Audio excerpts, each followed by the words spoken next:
There was a time when stepping into a restaurant felt like entering another world. A place with flashing lights, themed decor, and food that tasted like celebration. The 1970s gave us some of the most iconic, innovative, and downright wild dining concepts in American history. And yet, almost all of them are gone. Not faded, not rebranded, gone, vanished from the map. So what happened? How did chains with hundreds of locations, loyal fans, and groundbreaking ideas just disappear? The truth is darker, stranger, and more dramatic than you think. Take Chi-Chi's. You walk in, the smell of melted cheese and jalapenos hits you. The walls are loud, the margaritas are strong, and the nachos look like a mountain of gold. For a generation, this was the Friday night spot. Families, dates, friend hangouts. It was all happening here. By the late 70s, Chi-Chi's had over 200 locations nationwide. It wasn't just a restaurant. It was a phenomenon. Their crispy nachos, loaded chimichangas, and festive Tex-Mex vibe made them a cultural staple. But behind the bright colors, cracks were forming. The food, once seen as bold and exciting, started to feel heavy, greasy, and outdated. As Americans began craving fresher, more authentic flavors, Chi-Chi's stayed stuck in its fried, cheese-drenched ways. Then came 2003, a single hepatitis A outbreak linked to contaminated green onions. Over 600 people infected, 4 dead. Lawsuits poured in. The brand never recovered. And just like that, a legend was erased, not by competition, but by tragedy. But that wasn't the only case of a giant falling hard. Wags, yes, the Walgreens Wags, tried to turn pharmacies into dinner destinations. In the late 70s, the drugstore giant launched a full-scale casual dining chain. Think roast beef sandwiches, all-day breakfast, and pancakes at 9 p.m. It was a bold move. Families loved the comfort food and the service was solid. But while Wags was serving meatloaf, competitors like TGI Fridays and Chili's were building party atmospheres with neon lights, bar scenes, and younger crowds. Wags felt like your uncle's favorite diner. Safe, but boring. Walgreens realized the restaurant game wasn't paying off. By 1991, every Wags was gone. A forgotten footnote in corporate history. And then there was Burger Queen. If you grew up in the South, you know this one. Soft-serve ice cream dipped in chocolate, milkshakes that tasted like dessert, and a mascot named Queenie Bee, who felt like family. Founded in Kentucky in 1956, Burger Queen was gunning for Burger King, and for a while, they were winning. Their fish sandwiches, legendary. Fried chicken, crispy perfection. They were the Usain Bolt of regional fast food. But by 1981, the brand was struggling, so they did the unthinkable. Rebranded as Doctors Overnight, Queenie Bee vanished. The menu changed, the vibe shifted, customers didn't recognize it, and worse, the food quality dropped. Most locations were converted into Dairy Queens. Burger Queen didn't just fade, it was erased. Now imagine a fast food chain that invented the combo meal. That introduced the salad bar, that let you build your own burger before customization was cool. That was Burger Chef. In the 1970s, it had over 1,200 locations, second only to McDonald's, flame-broiled burgers, fresh toppings, and a work bar where you designed your meal. This was the future, and then General Foods bought them. Suddenly, the burgers tasted different from state to state. Marketing campaigns confused more than attracted. The magic was gone. In 1982, Hardee's took over. Every Burger Chef became a Hardee's, another pioneer, gone without a proper goodbye. Victoria Station was different. It wasn't just a restaurant. It was a time machine. Built inside actual train cars, these steakhouses made you feel like you were dining in the 1920s. Dark wood, soft lighting, prime rib that melted in your mouth. Founded by Harvard grads, it expanded to over 100 locations, even internationally. But running a train car isn't cheap. Costs soared, quality dipped.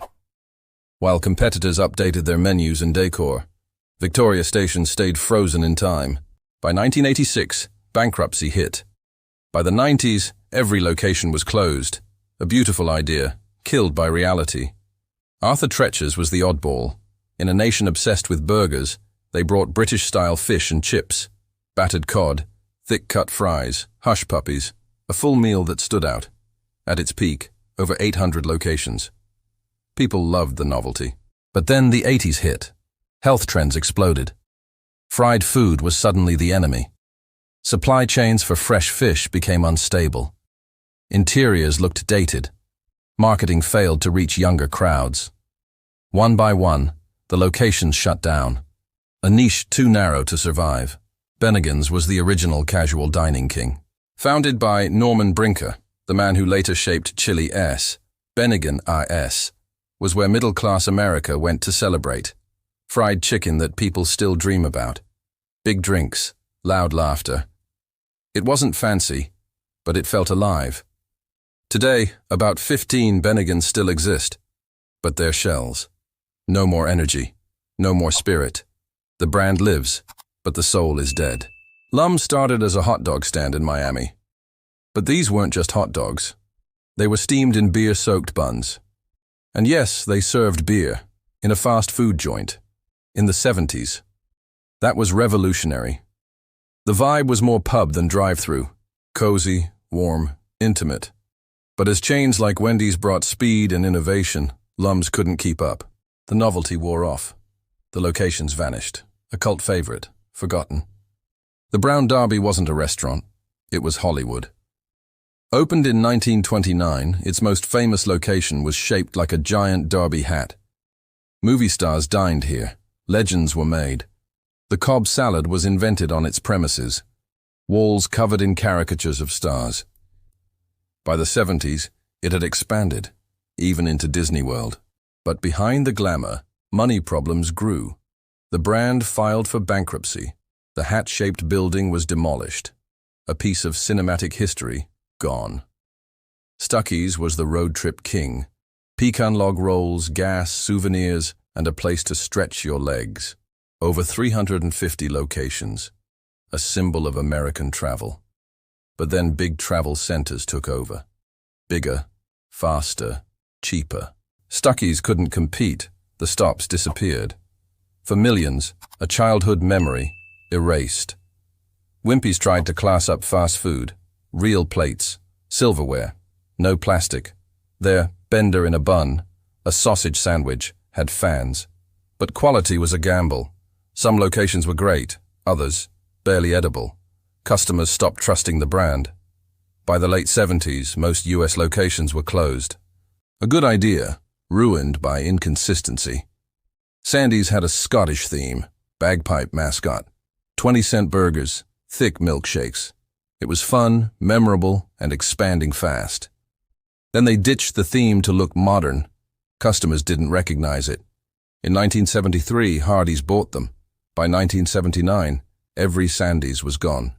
A brand that killed itself by losing its identity. Beefsteak Charlie's was generous to a fault. All-you-can-eat steak, unlimited shrimp cocktails, salad bar piled high, and yes, unlimited beer and wine, for one price. It was a party, but that generosity destroyed them. Costs skyrocketed, portions shrank, quality dropped. By the 80s, regulars stopped coming. The feast ate itself. Red Barn had barn-shaped buildings, creative names, the Big Barney Burger, Chicken Hungry Sandwich. They even had an early salad bar, but the food, inconsistent. The brand, confusing. Was it fast food, family dining? No one knew. By the 80s, most were closed, style over substance. Sambo's is the most controversial, 100+ locations, famous for pancakes. But the name, a coincidence from the founders' names, sounded like a racist children S-book. Protests erupted, boycotts spread. The brand fought back, but the damage was done. Plus, they'd expanded too fast, with no financial control. Bankruptcy in 1982. A painful lesson in branding. Shoney's Big Boy had towering double-decker burgers, all-day breakfast, a mascot kids loved. It was family dining at its best. Now only Bob's Big Boy remains, a ghost of what it once was. Roy Rogers had a cowboy theme. The Fixin's Bar let you customize your meal. It felt fresh, fun, modern. But McDonald's and Burger King were too powerful. Most locations vanished. A Wild West that closed its doors. Minnie Pearl's Fried Chicken was named after a comedian. It wanted to beat KFC, 300-plus locations in the South. But growth was too fast. Chicken was dry. Service was bad. Then, lawsuit for financial fraud. Trust vanished. By mid-70s, it was over. A flash in the pan. York's Steakhouse lived in malls. Tender steaks, buttered rolls, baked potatoes. Shoppers loved it. But as malls declined and dining evolved, York didn't adapt. Quietly, it disappeared. Geno's was founded by NFL star Gino Marchetti. The Gino Giant Burger rivaled the Big Mac. They even co-located with KFC, a first. But overexpansion ruined quality.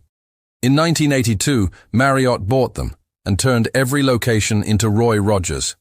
A legacy absorbed. Wetson's ruled New York with the Big W Burger, charbroiled patties, car hop service, retro fun. But after merging with Nathan's, the brand vanished. Poor quality control, high costs, no reinvestment. Another victim of consolidation. These weren't just restaurants, they were experiences, memories, family traditions, and their downfalls weren't always about bad food. Sometimes it was poor management, sometimes timing, sometimes a single scandal, or a name that backfired, or a world that moved on. So here's the real question. Could today's chains suffer the same fate? Because if history's taught us anything, no brand is safe, not even the giants. What about you? Did you eat at any of these? Do you remember the taste of a Chi-Chi's nacho? A Stuckey's pecan log roll? A Wag's roast beef sandwich? Drop your memories in the comments. Let's keep these stories alive. And if you enjoyed this trip down memory lane, hit like, subscribe, and share. Because next time, we're diving into the weirdest fast food items that actually existed. You won't believe what people used to eat.